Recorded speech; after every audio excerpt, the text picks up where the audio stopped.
Bonjour les amis, bienvenue sur l'étoile de l'univers. Je suis contente de vous retrouver pour vous parler de cette pleine lune du 16 mai qui sera en Scorpion à 4h12 heure GMT, donc il faut rajouter 2 heures en France. C'est une pleine lune qui est vraiment particulière car il y a une éclipse totale lunaire.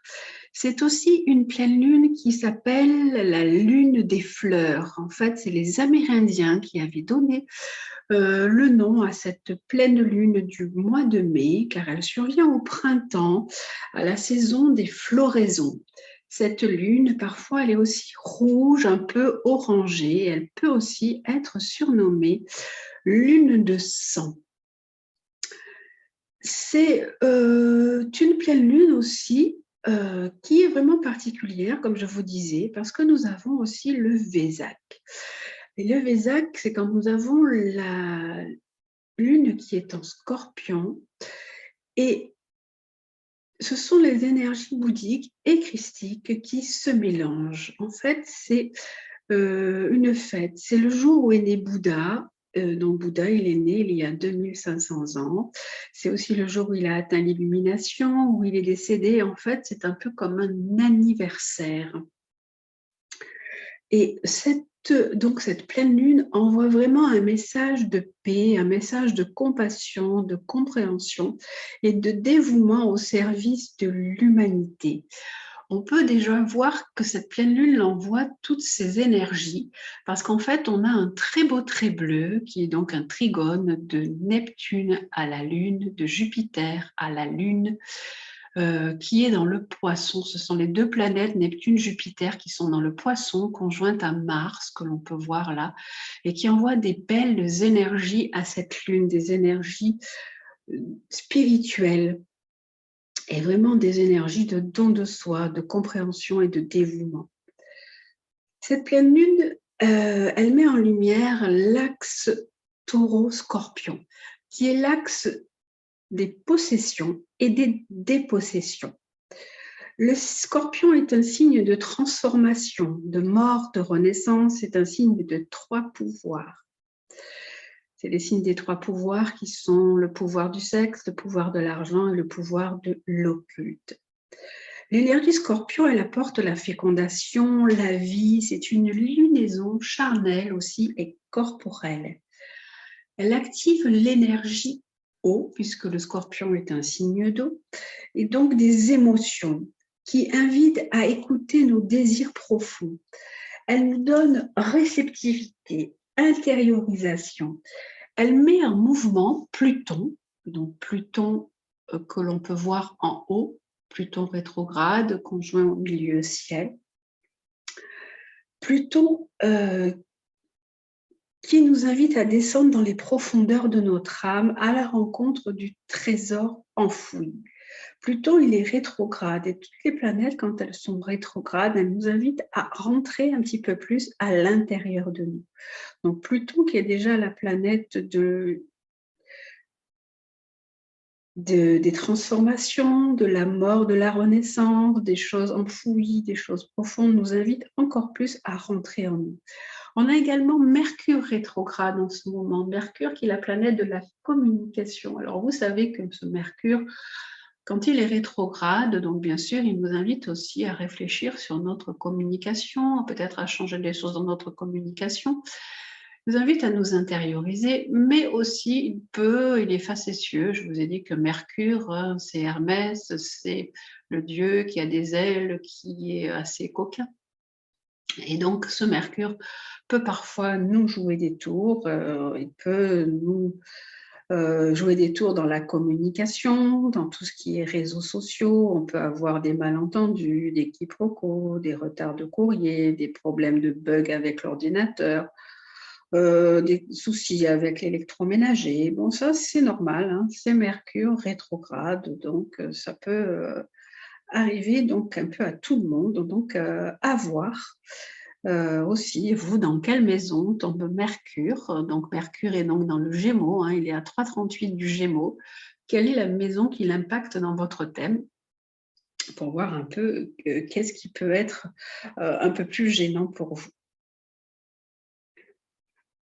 Les maîtres mots de cette pleine lune avec donc le Scorpion et avec Pluton sont régénération, purification, vraiment l'inconscient, le nettoyage, un délestage et laisser.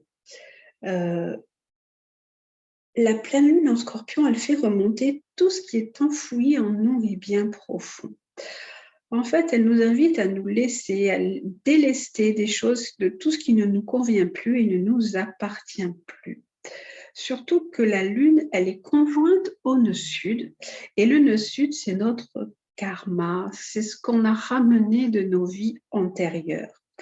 Donc, c'est vraiment des choses à laisser, des choses qui sont obsolètes. Et tout ce qui est Scorpion nous parle de possession.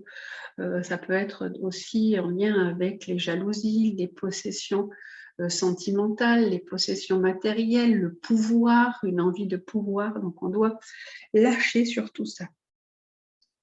C'est un temps pour renaître à notre vérité, un temps de tri, un temps de nettoyage.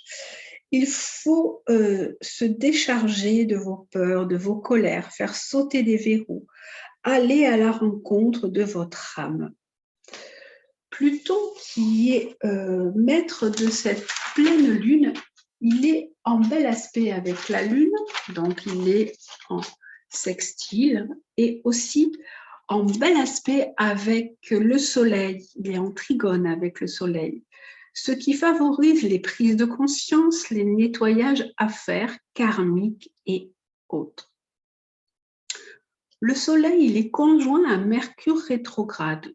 Donc, comme je vous disais tout à l'heure, c'est pour s'interroger sur notre communication, sur l'échange aussi avec l'autre. On peut aussi s'interroger sur l'enfance, car Mercure représente aussi l'enfance. Le soleil est en taureau. On a envie de briller par l'amour, par une certaine reconnaissance des valeurs, peut-être par nos possessions, par un côté épicurien. La Lune, elle est maître de ce signe du Taureau. Elle est sans aspect, pardon, la Lune, pas la Lune, excusez-moi, c'est Vénus qui est maître du Taureau. Et elle est sans aspect, mais elle est en Bélier. Donc, elle donne de la fougue, du désir, on peut s'emballer et vite retomber, on peut être tout feu, tout flamme, ça peut donner aussi des coups de foudre. Ça, c'est Vénus dans le Bélier. La Lune, oui, est aussi maître du Taureau. Ce n'était pas une bêtise que je vous disais tout à l'heure, mais là, c'était surtout Vénus que je voulais vous montrer.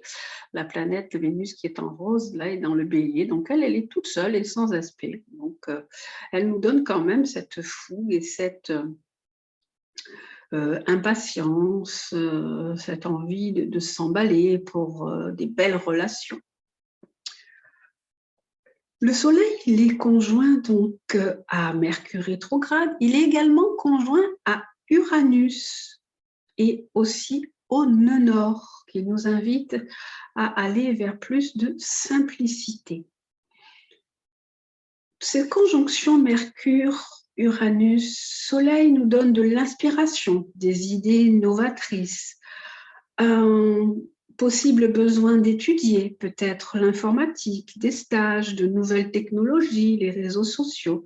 On a aussi un besoin de liberté dans nos relations. Mercure, donc je vous disais que ce Mercure rétrograde, je vous le rappelle, peut vous donner des petits inconvénients. Uranus, lui, nous parle de changement, de liberté, de nouveauté, d'un besoin d'aller vers le futur.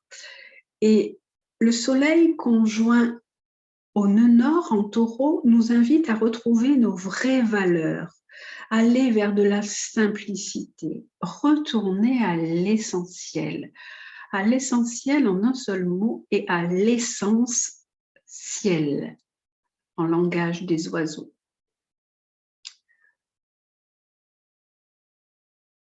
À s'occuper aussi de notre corps, de notre alimentation et de la terre. Tout ça, ce sont toutes des valeurs en lien avec le Taureau. On a également des beaux aspects. On a beaucoup de traits bleus. On verra après en dernier les traits rouges. on a des beaux aspects. En fait, tout ce que l'on fait avec foi, en y croyant profondément, et peut arriver, peut se réaliser. On a des beaux aspects de Mars conjoint à Neptune et conjoint à Jupiter dans le Poisson. Donc, ça nous donne de la compassion, tout ce que je vous disais tout à l'heure, hein, ça donne vraiment, ça met en lumière cette compassion, ce dévouement, le don de soi. Jupiter conjoint Neptune et Mars conjoint Neptune, on peut agir pour des causes, pour un but humanitaire, social, par dévouement, aussi selon nos idéaux. On peut agir, mais aussi dans la transformation, puisque ces 3 planètes en conjonction sont en bel aspect à Pluton. Agir vraiment en réfléchissant à comment on peut amener des modifications à ce que l'on a envie, à ce que l'on a envie de mettre en place. On peut faire ça dans la profondeur. Et là, on va voir l'aspect négatif qu'il y a. Vraiment, l'aspect négatif que l'on voit, c'est tout ce qui va à Saturne. On voit le Soleil